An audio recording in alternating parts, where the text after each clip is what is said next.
My brother invited me to his wedding as the brother who had practically helped raise him. But the name card at my seat read, "Uneducated freeloader brother." The bride's entire family laughed like it was part of the entertainment. Then her brother smirked and added, "So this is the embarrassing relative we heard about." I was ready to swallow it and walk out quietly, until my brother grabbed my arm, looked straight at his future father-in-law and said, "What you did to my brother tonight will be the most expensive insult of your life. Thank you for being here. Please comment the letter Y, so I know you are ready and listen to me tell the whole story." The rehearsal dinner was held in a private dining room at a high-end restaurant downtown, the kind of place with valet parking, crystal chandeliers, and waiters wearing better suits than I had ever owned in my life. I walked in feeling a little out of place, adjusting my collar, just happy to be there for Carter. He is my younger brother. He is the kid I taught how to throw a baseball, the kid I stayed up with when he had a fever, the man I was so incredibly proud of. This night was supposed to be a celebration of his future. I found the table assigned to the immediate family. I walked over, offering a polite nod to David, the bride's father, who was holding a glass of scotch and holding court with some business partners.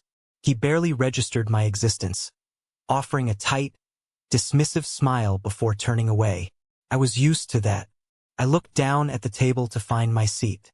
The heavy, cream-colored cardstock was folded neatly above my dinner plate, written in elegant gold calligraphy.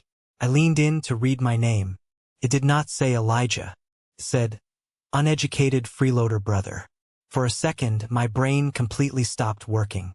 The letters blurred together. I thought my eyes were playing tricks on me in the dim, romantic lighting of the restaurant. I blinked hard, but the ink stayed exactly the same.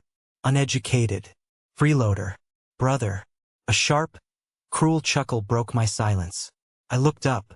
Sitting directly across from me was Julian, the bride's older brother. He was leaning back in his velvet chair, swirling a glass of red wine, a smug grin plastered across his face. He nudged his mother, Sarah, who covered her mouth, her shoulders shaking with silent laughter. Julian set his glass down. "So this is the embarrassing relative we heard about," he said, his voice carrying just enough for the surrounding tables to hear. "I guess they really will let anyone into these places nowadays." The blood rushed to my ears. My jaw clenched so tight my teeth ached. A thick, suffocating heat climbed up my neck. I looked around the table. David was watching me with a cold, calculating gaze, completely unbothered by his son's behavior. The bride, Chloe, looked down at her lap, her face pale, completely paralyzed by her family's cruelty. Every instinct in my body screamed at me to flip the table, to grab Julian by his expensive silk tie and show him exactly what an uneducated man with calloused hands could do. But I looked at Carter, my little brother. He looked absolutely devastated. His face went entirely white, his eyes darting from the card to me, then to his future in-laws. I did what I had always done my entire life. I swallowed my pride. I took a step back, ready to turn around and walk out the door. I was not going to ruin my brother's wedding weekend over a piece of paper. But before I could even pivot my heel, Carter's hand clamped down on my forearm like a vice. His grip was shaking, not from fear, but from an anger so deep it terrified me. He did not look at Julian. He looked directly at David, the patriarch, the man who had clearly approved of this humiliation. "What you did to my brother tonight," Carter said, his voice dropping an octave, completely devoid of his usual warmth, "will be the most expensive insult of your life." But before I tell you what Carter did next, and how that one sentence brought an entire empire crashing down, you need to understand exactly why a 33-year-old man with dirt permanently stained under his fingernails was standing in a room full of millionaires, willing to let them treat him like garbage. 2 hours before that dinner, I was standing in the bathroom of my hotel room, struggling with a tie. I am not a suit and tie kind of guy. I am a steel-toe boots, heavy denim, and safety glasses kind of guy. As I fumbled with the silk fabric, I caught sight of my own hands in the mirror. They are rough. The knuckles are thick, scarred from years of slipped wrenches and jagged sheet metal. The calluses on my palms are hard as stone.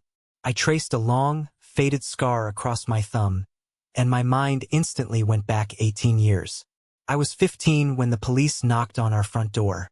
Carter was 7, sitting on the rug watching cartoons. The officer took off his hat and told me there had been an accident on the interstate. Both of our parents were gone. Just like that.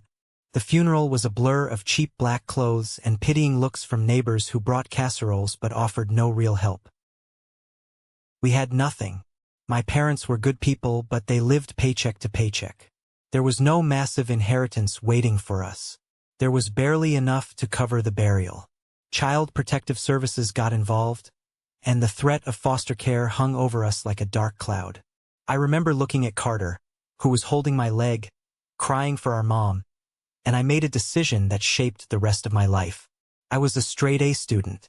I had dreams. I had a small college fund my dad had started with $10 deposits every month. I took that paperwork, shoved it into a drawer, and never looked at it again. I went down to the local construction yard the day after the funeral. I lied about my age. I told the foreman I was 18 and desperate. He looked at my skinny arms, handed me a shovel, and pointed to a pile of gravel. I dug trenches until my hands bled. I carried lumber until my spine felt like it was going to snap in half. I worked 14 hours a day, 6 days a week, bringing home a meager salary that barely kept the lights on and food in our refrigerator. I became a father to my brother when I was still a kid myself. I went to his parent-teacher conferences covered in drywall dust. I checked his math homework with fingers stained with motor oil. I made sure he had clean clothes, hot meals, and a safe place to sleep. I protected him from the ugly reality of our situation. When things got really tight, I would tell him I already ate at work so he could have the last piece of chicken.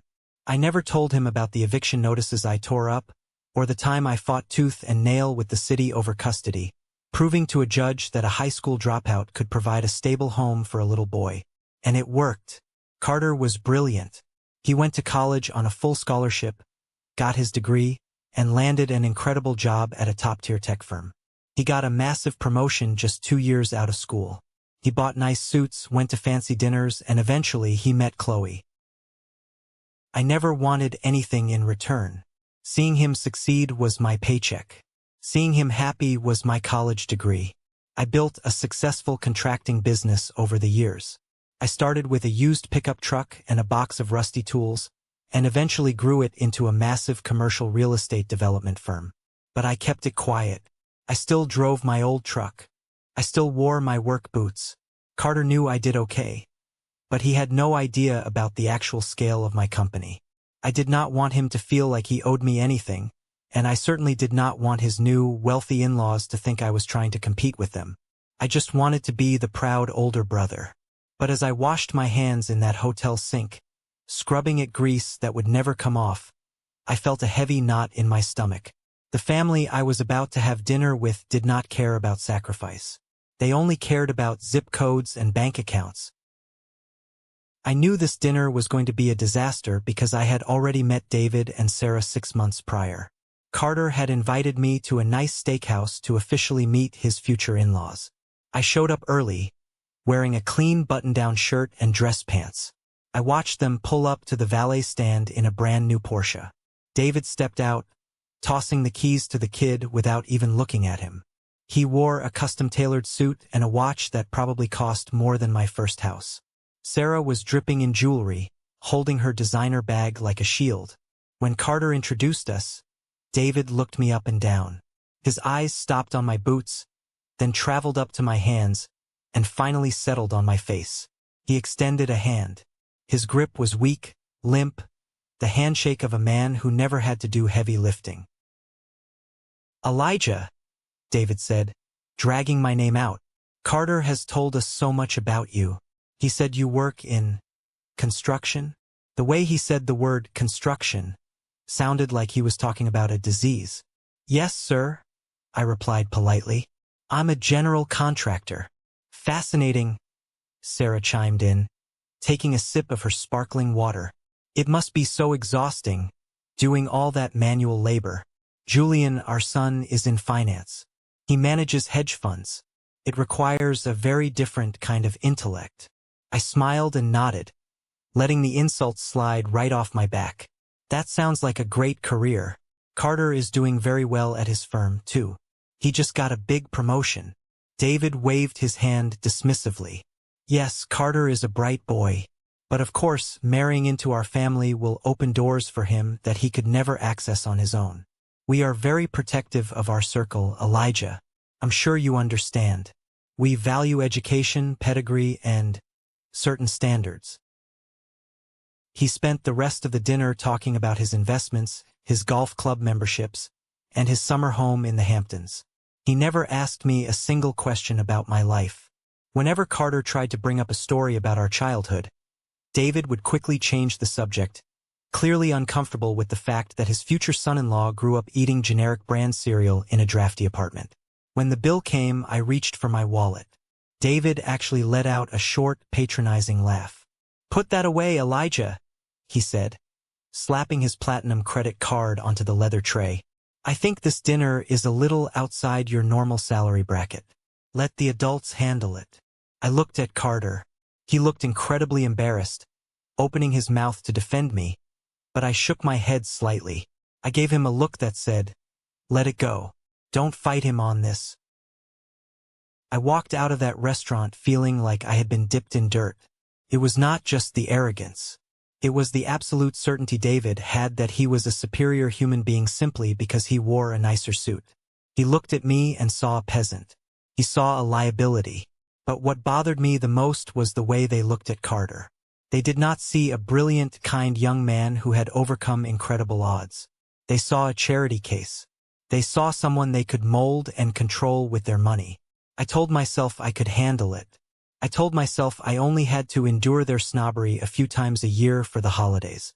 As long as Carter loved Chloe, and she loved him, I would bite my tongue and play the role of the quiet, simple-minded brother.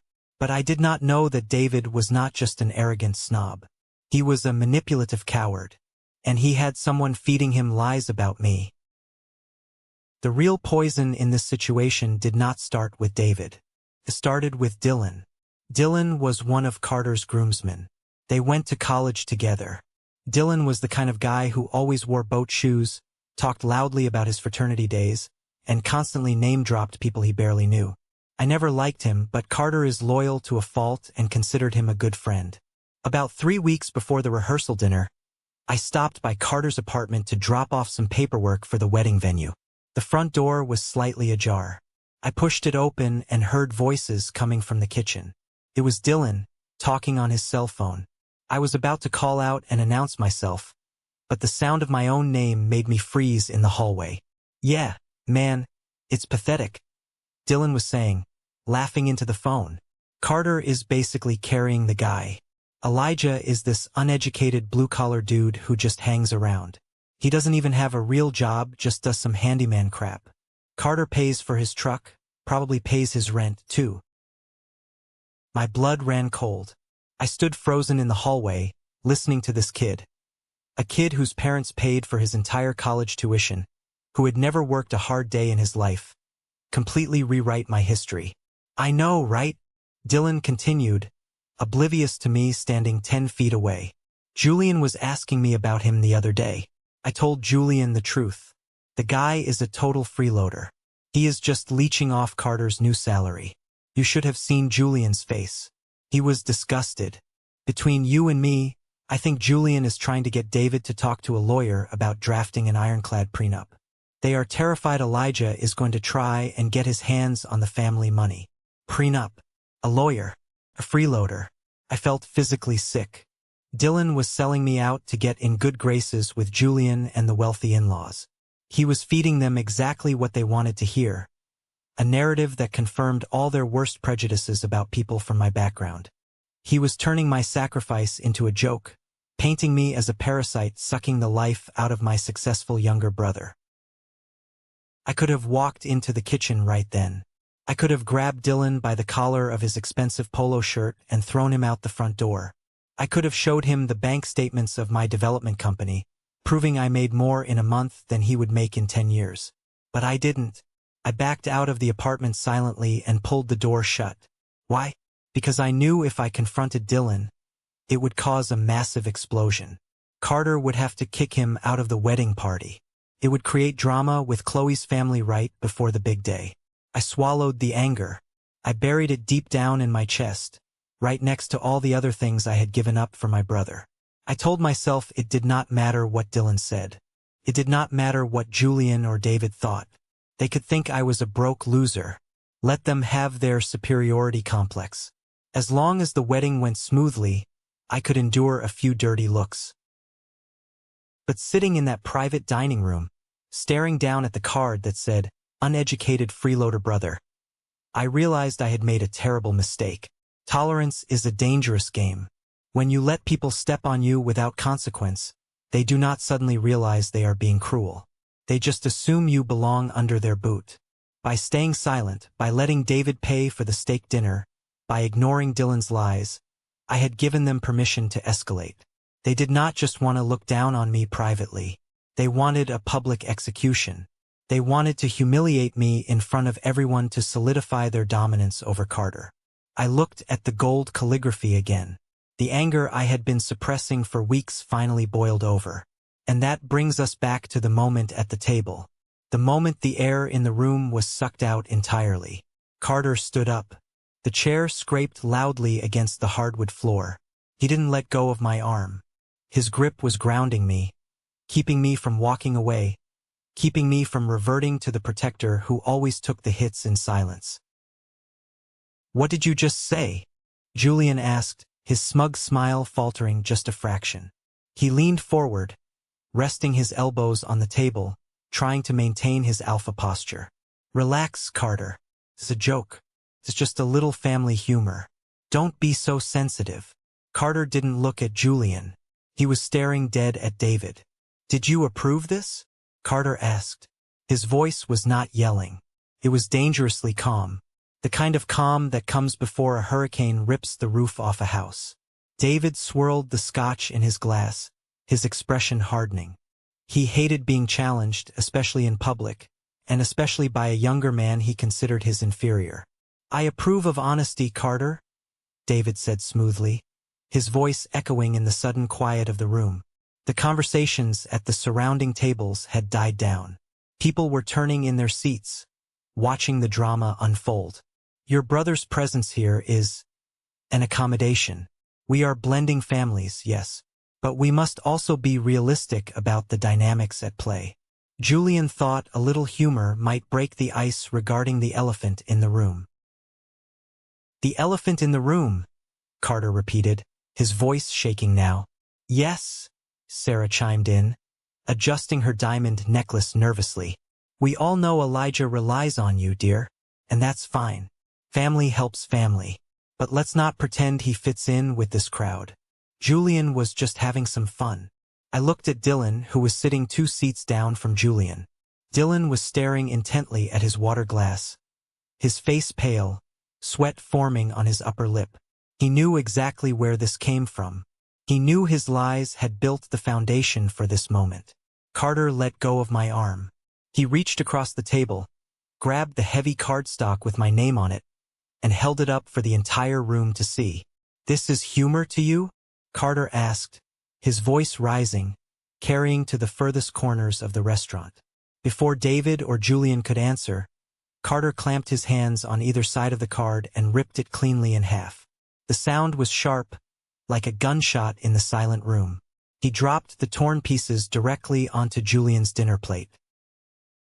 "Hey, watch it," Julian snapped, brushing the paper away from his food. "Carter, please," Chloe whispered, tears welling up in her eyes. She reached out to touch his arm, but he stepped back. He wasn't mad at her, but he was too furious to be softened.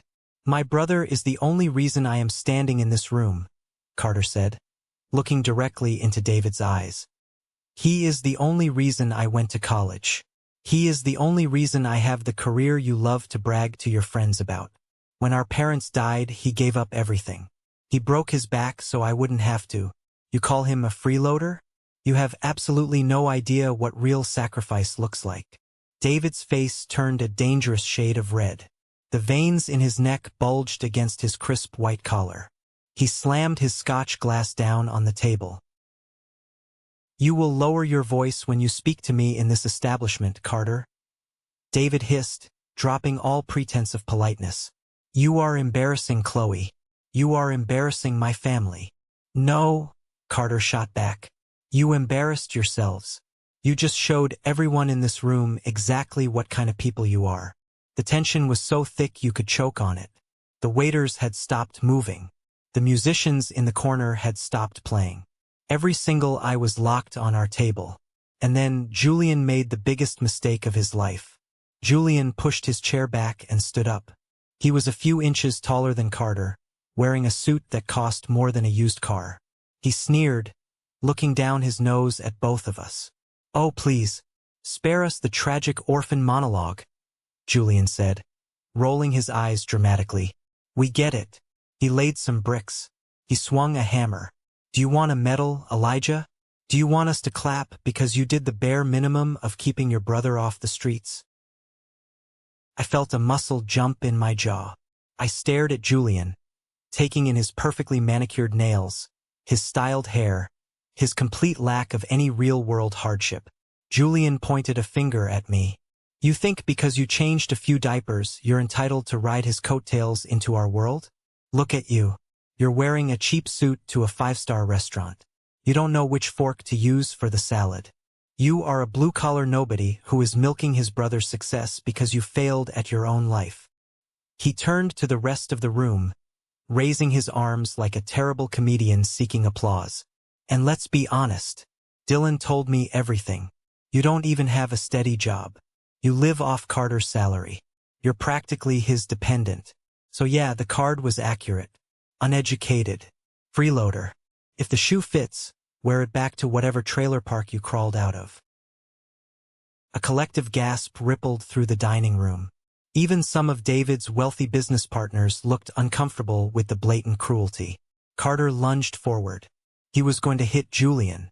He was going to shatter that smug face right in the middle of the restaurant. But I stepped in front of him.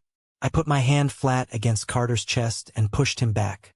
"Don't," I said quietly. "He's not worth the assault charge." I turned slowly to face Julian. I didn't yell. I didn't raise my voice. I spoke with the quiet, dangerous authority of a man who has managed construction sites full of hardened criminals and angry contractors. "Julian," I said, my voice cutting through the silence like a razor blade. "The only reason you have that suit on your back is because you were lucky enough to be born into the right hospital room. You haven't earned a single thing in your life. You manage hedge funds? No. You play with daddy's money and pretend it makes you a man." Julian's mouth opened, but no words came out. His face flushed pink. I took a step closer to him. He instinctively took a half step back, suddenly realizing that despite his height, he was standing in front of someone who could break him in half without breaking a sweat. "Dylan lied to you," I continued, glancing over at Dylan, who looked like he wanted the floor to swallow him whole. "But even if it were true, even if I were broke, even if I swept floors for a living, that wouldn't make me less of a man than you. It just means my hands are dirty so someone else's can be clean. You wouldn't know the first thing about that kind of loyalty." Julian recovered his shock and scoffed loudly. "Big words for a guy who is drinking our wine and eating our food. You talk a big game about loyalty, but you're still sitting at a table paid for by my father." That was the trigger. That was the moment David decided he needed to step in and reestablish his dominance. He could not stand seeing his son get dressed down by a tradesman in front of his peers. David stood up slowly, buttoning the center button of his jacket. He looked around the room, offering a tight, apologetic smile to his guests, before turning his dead, shark-like eyes on me. "Enough," David commanded. His voice was smooth, practiced, the voice of a man used to giving orders and having everyone scramble to obey. "I will not have my family insulted at my own daughter's rehearsal dinner, especially not by someone of your background." He walked around the table, standing shoulder to shoulder with Julian. "Carter," David said, addressing my brother like a disappointed school principal, I understand you have a misguided sense of loyalty to Elijah. We all have family members we tolerate. But you are entering a different echelon of society now. You need to learn the difference between loyalty and enabling. Enabling? Carter repeated, spitting the word out like poison. Yes, enabling, David said coldly. We have welcomed you, Carter. We have offered you a place at our table. But that invitation does not extend to anyone you choose to drag along. Your brother is disruptive. He is aggressive. And frankly, he lacks the basic refinement required to be in a room like this. Sarah nodded vigorously in agreement. It's true, Carter. Look at the scene he's causing. Julian was just playing a practical joke, and Elijah turned it into a hostile environment. A joke, Carter yelled. You printed Freeloader on a place card. That's not a joke. That's a targeted attack. It was a reminder, David corrected, his voice dropping into a menacing whisper. A reminder of where he belongs, and where he does not. Now, Carter, I am going to give you a choice. You can apologize to my son for your outburst, sit down, and enjoy the beautiful evening I have provided. Or you can leave with your brother. David crossed his arms, looking incredibly pleased with himself. He thought he had the ultimate leverage. He thought Carter was so desperate to marry Chloe, so desperate to be part of this wealthy family, that he would actually throw me under the bus to save his own skin. He severely underestimated the kid I raised. Carter didn't hesitate for a microsecond. He reached up, unbuttoned his suit jacket, and took it off, tossing it over the back of his chair. Chloe, Carter said, his voice softening as he looked at his fiancée. She was weeping openly now, her makeup running down her cheeks. I love you. You know I love you. But I will not marry into a family that treats my blood like dirt. Chloe sobbed, burying her face in her hands. Carter, please. I'm sorry, Carter said, his voice cracking just a little. But if he goes, I go. And the wedding tomorrow is off. The room erupted into furious whispers. David's smug expression shattered. His eyes widened in genuine shock. He never expected Carter to call his bluff. The prospect of a canceled wedding, a massive, high-society event with hundreds of important guests arriving the next morning, was a social catastrophe David could not afford. But David was too proud to back down. His ego would not allow him to lose a standoff to a 20-something kid and a construction worker.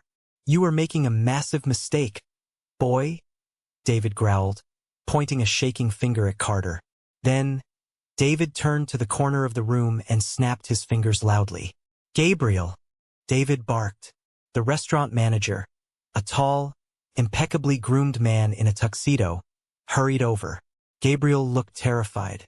He knew David was a VIP, but he also knew causing a physical altercation in the dining room would be a disaster for the restaurant. Yes, Mr. Sterling? How can I assist you? Gabriel asked, wringing his hands. I want this man removed from the premises, David said, pointing directly at my chest. Immediately. He is trespassing, he is harassing my family, and he is no longer welcome at my private event. Gabriel swallowed hard. He looked at me, then back at David. Sir, I don't want to escalate. Do it now, or I will make sure this restaurant never sees another dime from my firm. David roared, completely losing his cool veneer. Two large security guards in black suits appeared from the hallway, stepping up behind Gabriel. They looked at me, assessing the situation. I am not a small guy. They knew if they put their hands on me, it was going to be an ugly fight. I looked at the guards. I looked at Gabriel. Then I looked back at David. Nobody needs to touch me, I said calmly, adjusting my cuffs. I am perfectly capable of walking out the door. I turned to Carter. I placed a hand on his shoulder. Carter, listen to me. Don't do this. Do not cancel your wedding over me. You love Chloe. Just sit down. Let me leave. I'll go back to the hotel. No, Carter said fiercely, grabbing his keys from the table. I'm not letting you walk out of here alone. We leave together. How touching, David mocked, sneering at us. The tragic brotherhood endures. Walk away, Carter. Throw away your future. Throw away Chloe. Throw away the connections I can give you. Go back to being a nobody with your nobody brother. I had reached my absolute limit. I took a deep breath, letting the anger settle into a cold, hard focus in my chest. You talk a lot about the future, David? I said, stepping right up to the edge of the table, forcing him to look me in the eye. You talk about your connections, your pedigree. You think your money makes you a king. I leaned in closer. But I've spent my whole life building foundations. And I know what a rotten foundation looks like. You can paint over it, you can put expensive furniture on top of it, but when the storm comes, it crumbles. Your family is rotting from the inside out. You have a son who acts like a bully because you never taught him how to be a man. You have a wife who laughs at cruelty because she has nothing else to offer the world. And you have a daughter who is crying her eyes out right now because she realizes her father is a monster. David's face contorted with rage. Get him out. Now! He screamed at the guards. I'm going, I said, my voice cutting through his screaming. But I want you to remember this moment, David. I want you to remember the moment you tried to humiliate an uneducated freeloader. Because you are about to find out exactly how much you don't know. I turned around and started walking toward the exit. Carter was right beside me, holding Chloe's hand. She had stood up, refusing to let him go, defying her father in front of everyone. Chloe, sit down, David yelled. She ignored him. We walked past the silent tables, past the staring waiters, heading for the heavy glass doors of the restaurant. Stop right there. David's voice echoed through the room. We paused, turning around to look at him one last time. He was standing at the head of the table, his chest heaving, his face a mask of desperate fury. He was losing control and he knew it, so he played the only card he had left. The card he thought gave him absolute power over everyone in the room. The money card. You think you can just walk out of here and cancel the wedding? David yelled across the dining room, not caring anymore who was listening. Do you have any idea how much money I have spent on this weekend? Do you have any idea what this is costing me? He marched forward a few steps, waving his arms at the lavish room around us. Look at this place. Look at the flowers. Look at the food. I rented out the entire top floor of the plaza for the reception tomorrow. I paid for the band. I paid for the catering. I paid for the custom dress Chloe is wearing. He pointed an accusing finger at Carter. You are an ungrateful, insolent little boy. I am footing the bill for the biggest day of your life. My money is creating this wedding. You owe me respect. You owe me an apology. And if you walk out that door, I promise you, I will ruin you. I will call your boss. I will have you fired. I will bury you in litigation for the deposits you're wasting. Carter didn't flinch. He looked at David with pure disgust. Keep your money, David. Keep the flowers. Keep the plaza. I'd rather marry Chloe in a courthouse parking lot than owe you a single dime. You arrogant little punk, David sneered. You think you're so noble, but you're just a coward running away because you can't handle the truth. You and your brother are nothing but parasites. You've been drinking my wine all night, eating my food, enjoying the luxury my hard work provided. And now you spit in my face. David turned to the crowd, his arms spread wide. Ladies and gentlemen, look at them, the great, proud brothers. One is a freeloader, and the other is a traitor. He laughed, a harsh, ugly sound. Go ahead, leave, but know this, neither of you will ever step foot in this restaurant again. Gabriel, he barked at the manager, make sure their faces are on the band list, and bring me the final invoice for tonight. I'm paying it now, just to show these peasants how little their little tantrum affects me. Gabriel looked incredibly uncomfortable. He was holding a leather-bound folder to his chest, shifting his weight from foot to foot. He cleared his throat. Mr. Sterling, Gabriel started, his voice trembling slightly. About the invoice. What about it? David snapped impatiently. Bring it here. I'll put it on my black card. Sir, I can't do that, Gabriel said, looking down at the floor. What do you mean you can't do that? David demanded, marching up to the manager. Is your machine broken? Do you want a check? I will write you a check right now. No, sir. It's not the machine, Gabriel stammered. Suddenly, a voice cut through the tension. It was a deep, authoritative voice, coming from a private booth near the back of the room. He means he can't bring you the invoice, David, because the bill has already been paid. Everyone turned to look. An older gentleman was standing up from his booth. He had silver hair, a neatly trimmed beard, and wore a simple, elegant dark suit. He walked slowly toward the center of the room. It was Wyatt. Wyatt was a billionaire. He owned the restaurant group that managed this venue, along with dozens of other high-end properties across the country. David had spent the first hour of the evening bragging to his friends about how he had managed to get a table near Wyatt, hoping to network with the legend himself. David's entire demeanor changed instantly. He went from a raging tyrant to a fawning subordinate in a split second. He smoothed his tie and forced a wide, fake smile. Wyatt, sir, David said, stepping forward with his hand extended. I apologize for the disturbance. Just a little family drama. You know how it is. Please, allow me to buy you a drink to make up for the noise. Wyatt ignored David's extended hand. He walked right past him, not even making eye contact. Wyatt walked directly toward me. And then, in front of the entire silent dining room, the billionaire owner of the restaurant stopped in front of me. The man in the cheap suit and the calloused hands. Wyatt bowed his head slightly. Good evening, Elijah, Wyatt said, his voice ringing with absolute respect. I see you're having some trouble. Would you like me to handle this? The silence that followed was absolute. It was the kind of silence that feels heavy, pressing against your eardrums. You could have heard a pin drop on the thick carpet.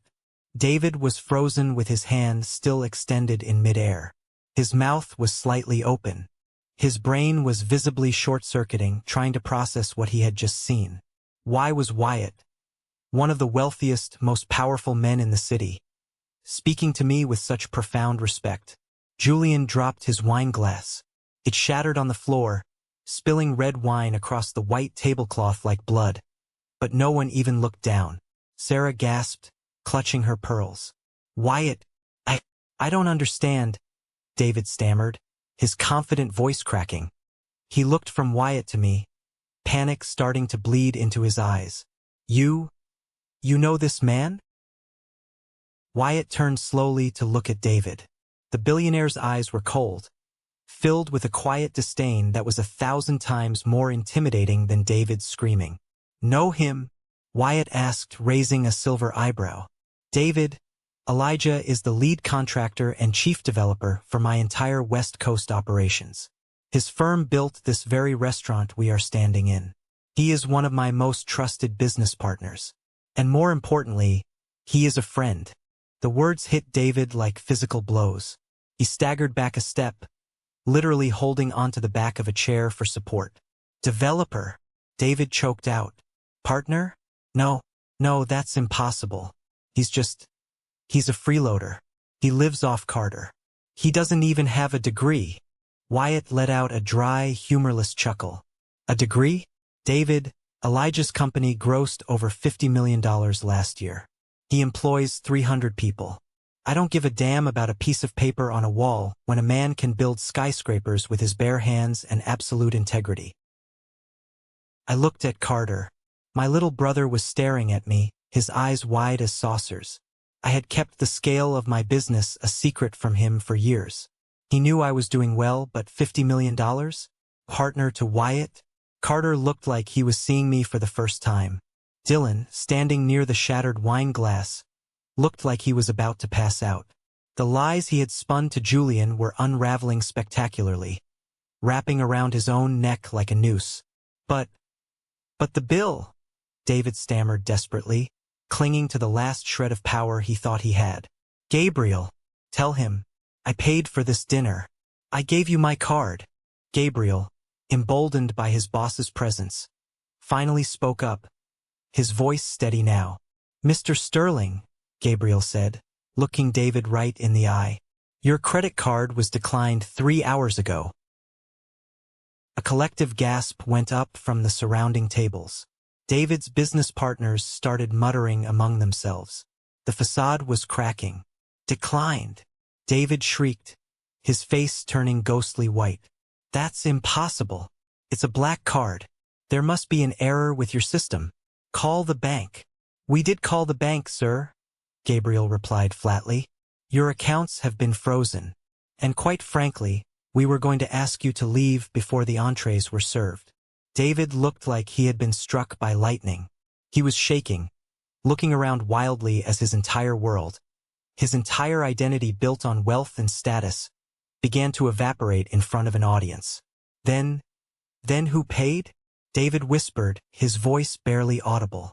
"If the card declined, who paid for the dinner?" Wyatt looked at me. He nodded slightly, giving me the floor.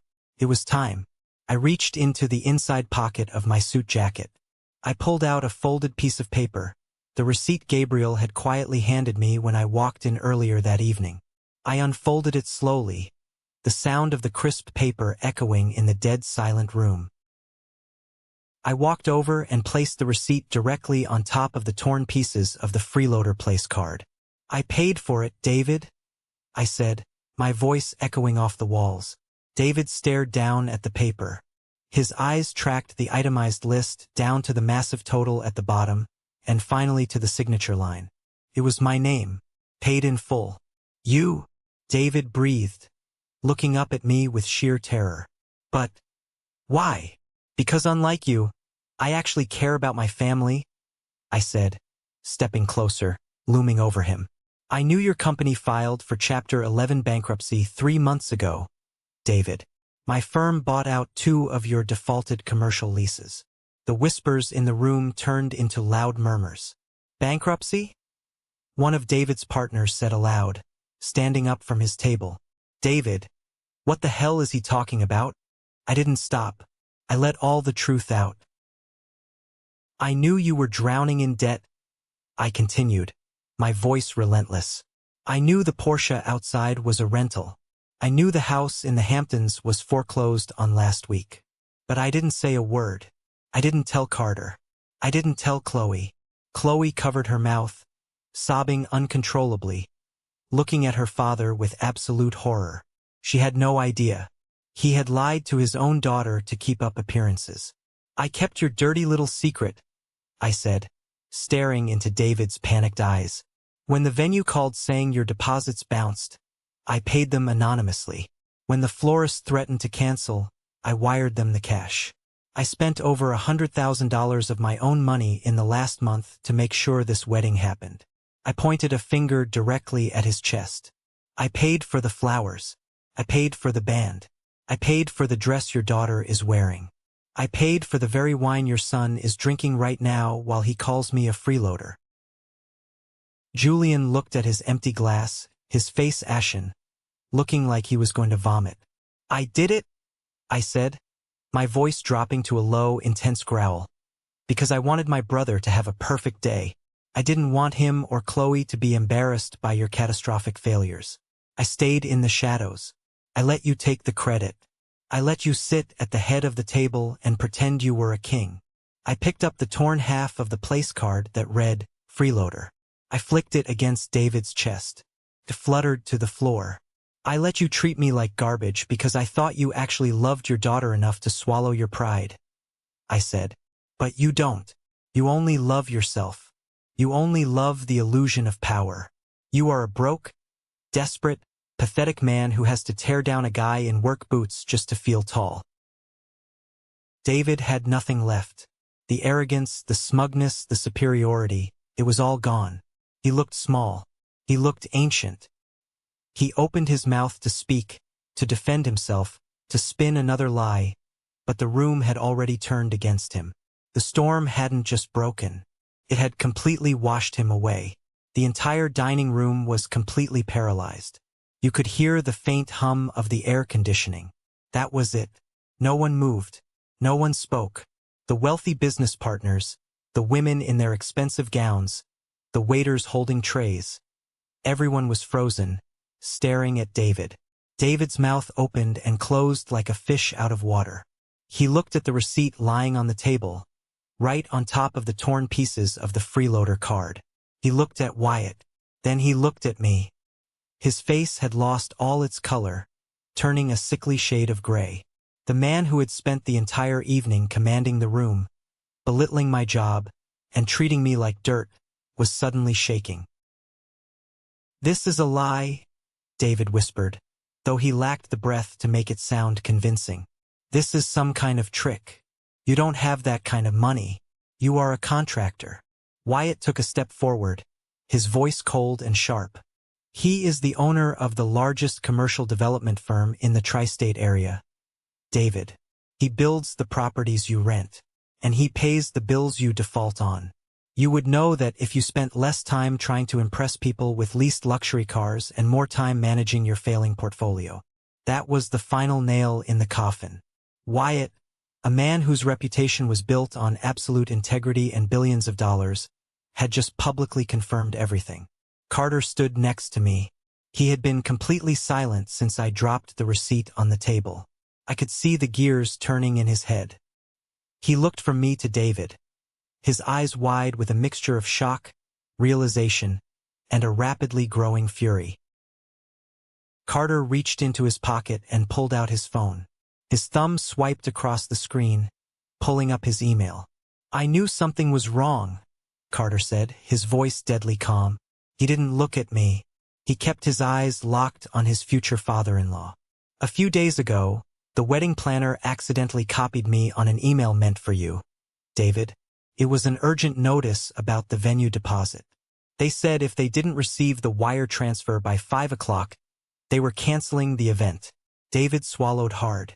He looked around the room, realizing that his most important business partners were listening to every single word. "I called the planner," Carter continued, his voice rising slightly. "I asked her what was going on. She sounded confused. She told me the balance had been paid in full just an hour prior by a third-party corporate account. I didn't know who it was. I assumed it was one of your shell companies. I assumed you were just moving money around." Carter turned to look at me. His eyes were red. He finally understood. "It was you," Carter said softly. "You paid the venue. You paid the florist. You paid for everything." I nodded slowly. I didn't want to steal the spotlight. I didn't want him to feel indebted to me. I just wanted to protect him. "I couldn't let him ruin your day, Carter," I said quietly. I knew his real estate investments went completely under. I knew he was broke. I just wanted you and Chloe to be happy. Carter turned back to David. The look on my brother's face was terrifying. It was the look of a man who realized he had been played for a fool by a desperate con artist. "You printed a card calling my brother a freeloader," Carter said, his voice vibrating with absolute rage. He pointed at the torn paper on the table. "You sat there, drinking wine he paid for, eating food he paid for, in a room he secured for you, and you tried to humiliate him in front of your friends to make yourself look powerful." Sarah, the mother of the bride, let out a sharp cry. She grabbed David's arm, her perfectly manicured nails digging into his suit jacket. "David, what is he talking about?" Sarah demanded, her voice shrill and panicked. "What does he mean your investments went under? Tell them they are lying. Tell them about the inheritance. Tell them we are fine." David couldn't look at his wife. He stared at the floor, his shoulders completely slumped. The illusion of his massive wealth had been his armor for decades. Without it, he was just a hollow, terrified old man. "There is no inheritance, Sarah," I said, stepping closer to the table. "David lost everything. His real estate bubble burst 3 months ago. The bank is foreclosing on the summer house. The Porsche outside is rented. He has been putting up a massive front because he was banking on Carter's new salary and promotion at the tech firm to eventually bail him out. He wasn't welcoming you into the family, Carter. He was securing a retirement fund." A collective gasp went up from the surrounding tables. Caleb, one of David's primary business partners, stood up from his chair. He looked disgusted. David, is this true? Caleb demanded, walking over to our table. You asked me to invest $2 million in your new commercial project last week. You told me your company was flush with cash. Were you trying to use my money to cover your personal bankruptcy? David looked up at Caleb, opening his mouth to speak, but no sound came out. His silence was the loudest confession in the room. Chloe, who had been crying quietly into her hands, slowly lowered them. She looked at her father. The man she had idolized, the man she thought was the pillar of their family, had just been exposed as a total fraud. Dad, Chloe whispered, her voice cracking. You lied to me? You lied to Carter? You let us plan this massive wedding, knowing you couldn't pay for it, and then you let Elijah take the financial burden while you treated him like garbage. David reached out toward his daughter. Chloe, sweetie, please understand. I was trying to protect our image. I was trying to figure things out. I couldn't let people think we were failing. Image? Chloe screamed, her voice echoing off the crystal chandeliers. You humiliated the man who raised my fiancé. You sat there and let Julian mock him for not having a college fund, while he was the one secretly saving our entire family from public disgrace. Your image is a lie. Julian, the golden boy, the one who had so proudly delivered the insults just minutes before, was completely silent. He was staring at me, his eyes wide with fear. He finally realized that the man he called an uneducated nobody was actually the one holding the keys to his entire lifestyle. But the reckoning was not over. Carter turned his attention away from David. He looked down the table. He looked right at Dylan. Dylan flinched. He tried to shrink back into his chair, trying to make himself invisible. The arrogant groomsman who loved to name-drop and gossip was suddenly sweating profusely. And you, Carter said, his voice dropping to a dangerous whisper. He walked slowly around the table until he was standing right behind Dylan's chair. Carter, man, listen. Dylan started babbling, holding his hands up defensively. I didn't know. I swear to God. I had no idea about his company. I was just making conversation. Making conversation? Carter repeated. He grabbed the back of Dylan's chair and yanked it backward violently. Dylan scrambled to keep his balance, nearly falling onto the floor. You went behind my back, Carter said, staring down at the man he thought was his best friend. You fed Julian lies about my brother. You told them he was a parasite. You told them he lived off my salary. You told them I was carrying him. You tried to ruin my brother's reputation just so you could score some cheap points with Julian and feel like you belonged at the country club. I was just trying to fit in, man. Dylan pleaded, looking around the room for anyone to help him. They kept asking questions. They were judging him. I just gave them what they wanted to hear. You sold out my family, Carter said, his voice hard and cold as ice. The man who practically fought a custody battle to keep me out of the foster system when I was 7 years old. The man who worked construction in the dead of winter so I could eat. You sold him out for a pat on the back from a guy who just lost his trust fund. Carter reached out and pointed a finger directly at the exit. You are done, Carter commanded. You are not a groomsman. You are not my friend. If you ever show up at my apartment or my office again, I will have security throw you out. Get out of my sight. Now. Dylan looked at Carter. He looked at me. He looked at Julian, hoping for some backup, but Julian wouldn't even meet his eyes. Dylan was entirely alone. He scrambled up from his chair. He didn't bother grabbing his suit jacket. He just put his head down and practically ran out of the dining room, pushing past the waiters and disappearing into the lobby. The silence returned to the room. But it was a different kind of silence now. It was the silence of a battlefield after the final shot has been fired. The enemy was completely destroyed. David was slumped in his chair. Sarah was crying into her napkin, already calculating the social ruin that was about to hit her. Julian was staring blankly at the ruined place card on his plate. The truth had exploded, and it left absolutely nothing of their fake empire standing. The immediate aftermath was brutal. It was like watching a building collapse in slow motion. Caleb, the wealthy investor, shook his head in disgust. He buttoned his jacket, turned to his wife and simply said, "We are leaving. I need to call my lawyer in the morning to pull all my contracts with David." He didn't say goodbye to David. He didn't even look at him. He just walked out of the room. That was the signal. One by one, the other VIPs, the business partners, the society friends that David had invited to show off his wealth, they all started standing up. There was no polite chatter. There were no fake smiles. They grabbed their coats and headed for the doors. "Wait, please," David called out weakly, his voice cracking. He tried to stand up, but his legs seemed to give out. He slumped back into his chair. "Caleb, Mark, please, let me explain. It's just a temporary cash flow issue. I can fix this." Nobody stopped. Nobody listened. In the world David worshipped, weakness was a disease, and bankruptcy was a plague. They were cutting ties instantly to avoid the fallout. Within 5 minutes, the large, lavishly decorated private dining room was completely empty, except for our table, the waiters, and Wyatt. Wyatt walked over to me and offered a firm handshake. "Elijah," he said softly, "I am sorry your evening was ruined. You are a good man. If you need anything, call my private line." "Thank you, Wyatt," I said, shaking his hand. "I appreciate you speaking up. Some things are more important than keeping quiet," Wyatt replied. He gave Carter a respectful nod, then turned and walked out of the room, leaving the restaurant manager, Gabriel, standing awkwardly near the kitchen doors. I looked at David.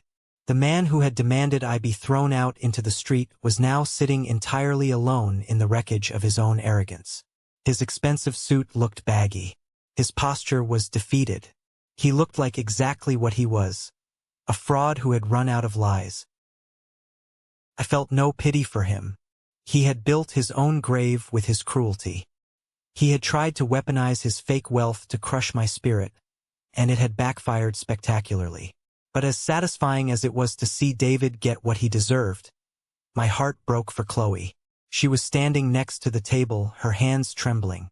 She looked around the empty room, looking at the beautiful floral centerpieces, the crystal glasses, the candles flickering on the tables. It was supposed to be the happiest weekend of her life. Instead, it was a nightmare. Carter walked over to Chloe. He didn't say anything. He just wrapped his arms around her and pulled her tightly against his chest. She buried her face in his shoulder and cried. She cried for the wedding that was ruined. She cried for the father she thought she knew. She cried for the absolute embarrassment her family had caused.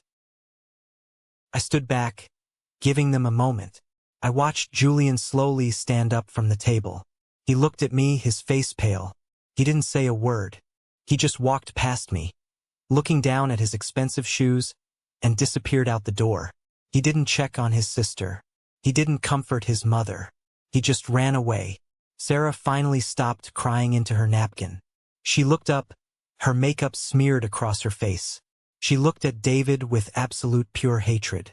"You ruined us," Sarah hissed at her husband. "You ruined my daughter's wedding. You lost our money. I want a divorce, David. I will be contacting a lawyer first thing in the morning." She grabbed her designer purse, stood up, and stormed out of the room without looking back. David was completely alone at the table. He stared blankly ahead, a ruined man. Chloe finally pulled away from Carter. She wiped the tears from her cheeks. She took a deep breath, her spine straightening. She looked at her father one last time. There was no anger in her eyes anymore. There was only a profound, heavy sadness. She reached down to her left hand. Slowly, deliberately, she slid the massive diamond engagement ring off her finger. Carter tensed, thinking she was breaking up with him. I held my breath, but Chloe didn't give the ring to Carter. She walked over to the table and placed the diamond ring gently on the white tablecloth, right in front of David. "I can't marry Carter tomorrow," Chloe said. Her voice was remarkably steady now. The tears had stopped. "I refuse to walk down the aisle and pretend everything is perfect. I refuse to let Carter marry into a family built on lies and cruelty." David looked at the ring, then up at his daughter. "Chloe, baby," please. I am so sorry for what my family did to you, Elijah, Chloe said, turning to look at me. Her eyes were full of genuine remorse. You sacrificed everything for Carter. You paid for my wedding dress, and we treated you like dirt. I will never, ever be able to apologize enough. I shook my head. You don't need to apologize, Chloe. You didn't do anything wrong. You are not your father. Chloe turned to Carter. She took his hands in hers. I love you, Carter. I want to be your wife. But not tomorrow. Not like this. We are canceling the wedding. Carter squeezed her hands. He didn't argue. He knew she was right. He leaned in and kissed her forehead. Whatever you want. I'm with you. Chloe nodded. She didn't look back at David. She linked her arm through Carter's arm. Let's go, Chloe said. Carter looked at me. He nodded toward the door. I picked up my coat. I didn't say a single word to David. I didn't need to. The silence in that room was the loudest punishment he could ever receive. We walked out of the restaurant together. The three of us. We left the crystal chandeliers, the expensive wine, and the ruined empire behind us. We stepped out into the cool night air, and for the first time all evening, I felt like I could finally breathe. The next morning, the sun came up, and the absolute destruction of David's life became public knowledge. When you live your entire life obsessed with your image, the fall from grace is incredibly fast and incredibly brutal. Word spreads in those wealthy circles faster than wildfire. By 9 o'clock in the morning, every single guest who was supposed to attend the wedding at the plaza had received a brief, polite email from Carter stating the event was canceled due to unforeseen family circumstances. But nobody needed the email to know why. The guests from the rehearsal dinner had already talked. The story of the arrogant father who printed a freeloader card for the millionaire contractor who was secretly paying his bills became legendary overnight. It was the ultimate karma, the kind of story people whisper about at country clubs for years. David's creditors, smelling blood in the water, pounced immediately. Without the illusion of his wealth, the banks moved in. By noon, the leasing company had sent a tow truck to repossess the Porsche right out of his driveway. The foreclosure on his Hamptons house was finalized. His business partners officially pulled their funding. David was financially, socially, and professionally ruined. And Dylan, the groomsman who sold me out, his karma was just as swift. Carter called Dylan's boss first thing Monday morning. The tech industry is a small world, and Carter was a highly respected rising star. He didn't ask for Dylan to be fired. He simply explained that Dylan had engaged in severe malicious slander against his family and that Carter would no longer be doing business with their firm as long as Dylan was the account manager.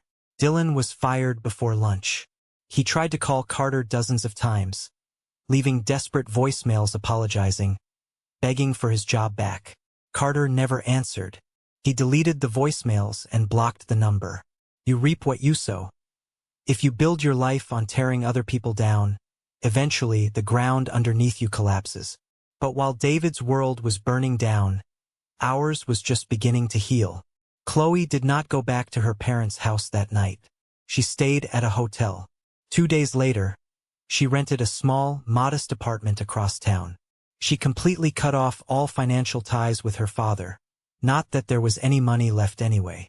She returned the expensive designer clothes, sold her jewelry, and got a job working as an event coordinator at a local nonprofit. She wanted to build her own life. She wanted to prove to herself and to Carter that she was nothing like her parents. About a week after the canceled wedding, I was standing on the second floor of a new commercial building my crew was framing out. I was wearing my hard hat, covered in sawdust, looking over some blueprints. I heard footsteps on the plywood floor. I turned around and saw Chloe. She was wearing a simple pair of jeans and a t-shirt.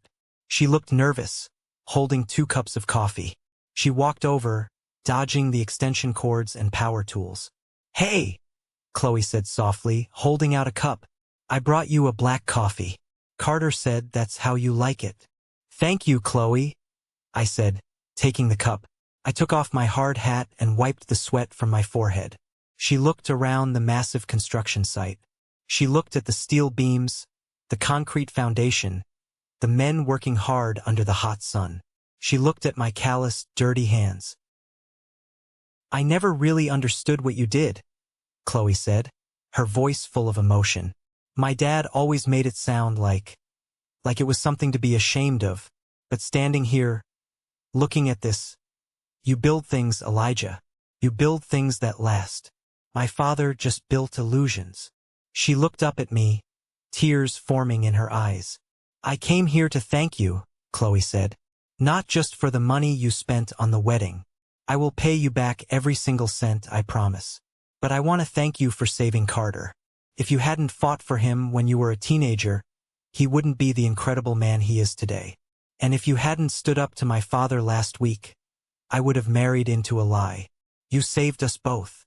I smiled. I reached out and put my dusty hand on her shoulder. "You don't owe me a dime, Chloe," I said gently. "You are family, and family takes care of each other. That's the only foundation that matters." She hugged me then, right there in the middle of the construction site, surrounded by sawdust and noise. And in that moment, I knew Carter had chosen the right woman. She had lost her fake wealth, but she had found her real character. 6 months later, the weather was perfect. The sun was shining, and a gentle breeze was blowing through the oak trees in my backyard. There was no Plaza Hotel. There were no crystal chandeliers. There were no $500 floral centerpieces. And there were certainly no arrogant billionaires judging the waitstaff. Carter and Chloe got married in the backyard of the home I had built with my own 2 hands. It was a small, intimate ceremony. Just 50 people. True friends. Real family. Matthew, my foreman and best friend who had been with me since the early days of hauling gravel, was there. Wyatt even showed up, wearing a casual suit, laughing and drinking a beer on my patio. Chloe looked absolutely breathtaking in a simple, elegant white dress she bought off the rack. Carter couldn't stop smiling. He looked at her like she was the only person in the entire world. There were no place cards at the tables. Nobody needed a piece of paper to tell them where they belonged. We all sat together, eating barbecue, telling stories, and laughing until our stomachs hurt. David was not there. Sarah was not there. Julian was not there. They were dealing with lawyers, bankruptcy courts, and the bitter reality of their new lives. They were completely erased from our world, and honestly, we didn't miss them for a single second. When it was time for the toasts, Carter stood up.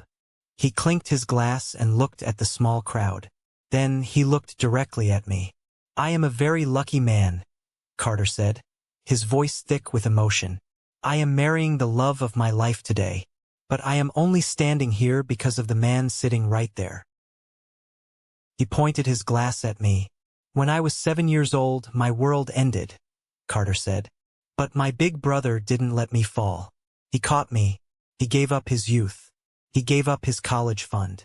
He broke his back so I could walk across a stage and get my degree. He is the strongest, smartest, and most honorable man I have ever known. So please, raise a glass to my best man, to my brother, to my hero." Everyone raised their glasses. They cheered. Chloe looked at me with tears of joy running down her face. I raised my beer bottle in return. I looked down at my hands. The scars were still there. The calluses were still hard. But they didn't look like the hands of an uneducated freeloader anymore. They looked exactly like what they were. The hands of a man who had built a beautiful life. Looking back on that entire ordeal, I realized something incredibly important about human nature. There are people in this world who believe that your worth is determined by the tag on your shirt, the logo on your car, or the title on your office door. They believe that if you work with your hands, if you don't have a fancy degree, you are somehow less than them. They will try to make you feel small so they can feel tall. They will print insults on place cards. They will laugh at your expense. But true wealth has absolutely nothing to do with money. True wealth is the ability to look at yourself in the mirror and know that you earned every single thing you have.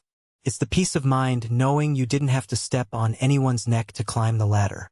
It's the absolute, unshakable loyalty of a brother who is willing to throw away his entire future just to defend your honor in a crowded restaurant. David had millions of dollars on paper, but he was completely bankrupt in character. He tried to weaponize his wealth to break my spirit. But you cannot break a man who has already survived the hardest days of his life. You cannot humiliate a man who knows exactly who he is. If you ever find yourself sitting at a table where people are trying to make you feel inferior, remember this. You do not have to shrink yourself to make them comfortable. You do not have to swallow their insults to keep the peace. Sometimes the most powerful thing you can do is stand up, look them dead in the eye, and let the truth burn their fake empire to the ground. Thank you for sticking around and listening to my story. I hope this resonated with you in some way. Have you ever found yourself in a similar situation, dealing with people who mistake wealth for worth? I'd love to hear your experiences in the comments. Also, if you are still here, listening to my voice right at this very moment, please comment the letter W down below. W stands for winner. It's a secret code for our 1% club. A way for me to recognize the truly amazing people who stayed with me until the very end of the journey. Please hit that like button and follow the channel so we can continue to share more stories together. Stay strong, know your worth, and I'll see you in the next one.